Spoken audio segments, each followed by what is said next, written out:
Eta esker mila izena daraman egitasmoarekin jarraituko dugu, izan ere Euskal Roka omentzeko helburuarekin 100 musikari elkartu dira Baionan, Niko Etxarten Euskal Rol abestia eta horri buruz hitz egiteko hementxe dauzkagu egitasmoko koordinatzaile edo zuzendari Kito Betberder eta Iker Lauroba musikaria egitasmo honetan parte hartu duena. Kaixo bioi?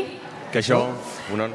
Bueno, hasteko, Tito, zer da esker mila egitasmoa? Edo zer egin nahi duzue egitasmo honekin?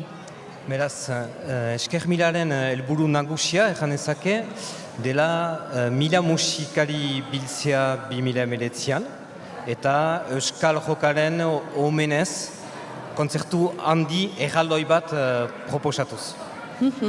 Hori da helburua eta aurten hasi zarete 100 musikarirekin, ez da?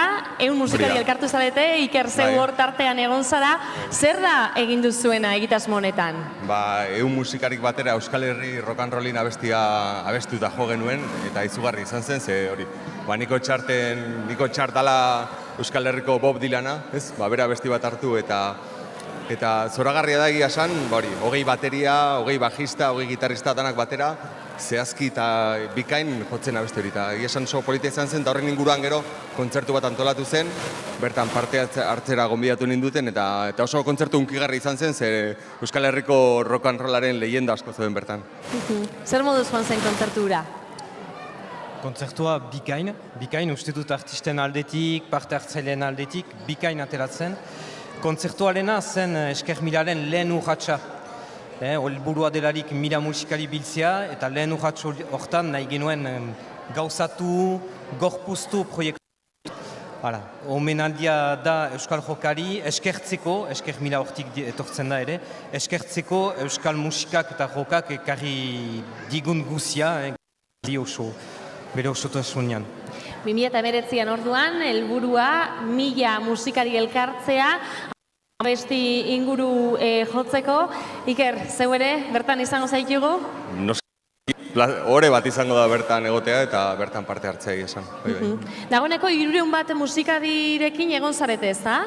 Bai, hori da. Gaur egun hasi dugu proiektua duela urte bat inguru. Gaur egun 300 musikari daude proiektuan. Beti posible da eta sustut deialdia luzatzen du.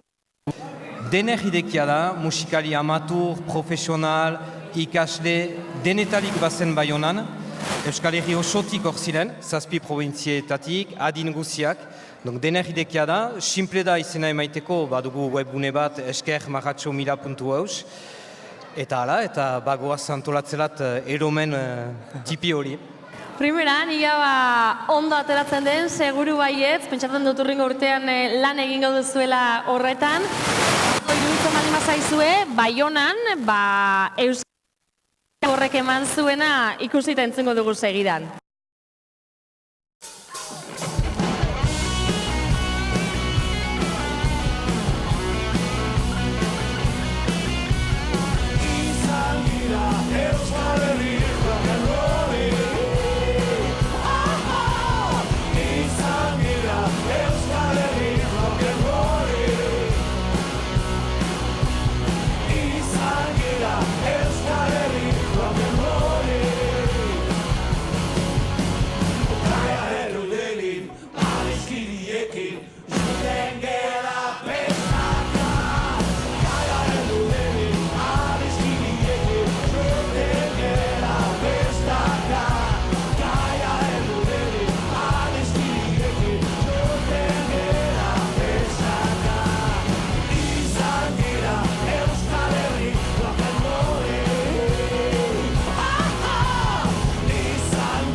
zalandan